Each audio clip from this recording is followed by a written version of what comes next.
Hey there. Have you heard of deer warts? I found a mule deer that has, to my best guess, deer cutaneous fibromass, wart-like growths caused by papillomavirus infection.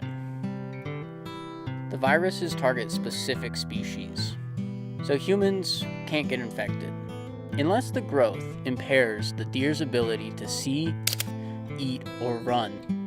It's typically not lethal. This doe had a very large single growth on her forehead.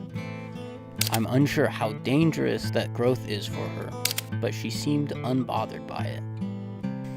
After a surprisingly long time, she and her deer friends left my backyard. I saw her just a few days ago. She still has the wart, but she seems to be doing just fine.